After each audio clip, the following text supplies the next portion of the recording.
বালুরঘাটে এসেছি ততবারই এই ভালোবাসা নিয়ে ফেরত গেছি। অনেকজন আজকে আমার সঙ্গে নতুন আমার সঙ্গে কলকাতা থেকে এসছে। আমরা যখন বাসে আসছিলাম আমি একটাই কথা বলছিলাম, যখন বালুরঘাটে ঢুকবে সব পরিবেশ কিন্তু পাল্টে যাবে। কিন্তু হ্যাঁ, এত এত এত ভালোবাসা পাবে যেটা তোমরা কল্পনা করতে পারবে না। এক্স্যাক্টলি। তো আমি আমার টিমকে জিজ্ঞেস করতে চাইছি, অনির্বাণ কেমন লাগছে? অনির্বাণ সামনে এসো ভাই। সুপার সুপার সুপার লাগছে। আমি আগেই বলছিলাম যে এরকম একটা বড় ছবি, যেটাকে বলা হচ্ছে বাংলার বাহুবলী, এত বড় ক্যানভাসে এত মানুষের সামনে কমার্শিয়াল সিনেমা, বড় সিনেমা মানে মানুষের, এই আইডিয়া দেবে যে মানুষের ছবি যদি করতে হয়, মানুষের কথা যদি বলতে হয়, তাহলে মানুষের কাছে গিয়ে বলতে হবে। আপনারা ভাবুন, আমরা কিন্তু কলকাতার কোনো মলে, কোনো ক্যাফেতে, কোনো দোকানে গিয়ে ছবির প্রমোশন করতে আসিনি। আমরা ছবির প্রমোশন করতে কোথায় এসেছি? এত দূরে কোথায় এসেছি? এক্স্যাক্টলি। এটা দেবের আইডিয়া।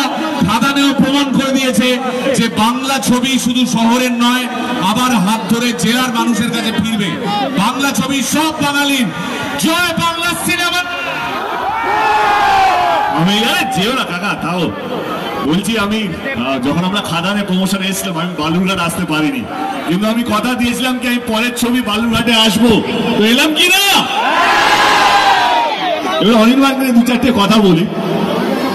অনির্বাণ হচ্ছে আমাদের সময়কাল শ্রেষ্ঠ অভিনেতার মধ্যে একজন অভিনেতা, এবং আমাদের মধ্যে একটা মিল আছে। কি মিল আছে জানেন? আমাদের মিল হচ্ছে আমরা দুজনেই মেদিনীপুরের। ও পূর্ব, আমি পশ্চিম, এবং ও যা পাঠ করেছে পুরো ছবিটা জুড়ে আমার মনে হয় কি অনির্বাণকে যারা দেখে এসছেন এত বছর ধরে, এটা ওর সঙ্গে আমার 3 নম্বর ছবি, আরশিনগর গোলন্দাজ এবং এইটা রঘুডাঙ্গা। আমার মনে হয় ওর মতো, ওর চেয়ে ভালো আমার মনে হয় না কেউ করতে পারতো রঘুডাঙ্গাতের এই চরিত্রটা।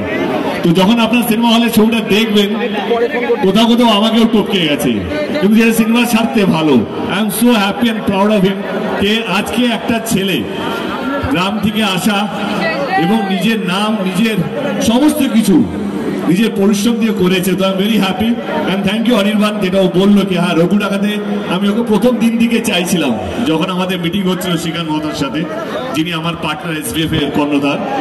যখন এই ক্যারেক্টারগুলো লেখা হচ্ছিল তখন প্রথম নামটা আমি বলেছিলাম যে আমাকে এই ছড়ে যদি করতেই হয় তাহলে আমি অনির্বাণ ছাড়া করতে পারবো না। এবারে এর উপরে পুরো ডিপেন্ড করতে অনির্বাণ হ্যাঁ বলবে কি না, কারণ চরিত্রটা একদমই অন্যরকম। ওটা শুনে আমার কোথাও মনে হয়নি, আমাকে বলেছিল বিকেলবেলা আমি তাকে ফোন করে জানাচ্ছি স্ক্রিপ্টটা শোনার পর, এবং বিকেলের মধ্যে আমাকে হ্যাঁ বললো, and that's how Raghunath happened. Thank you, Anurag. Thank you so much.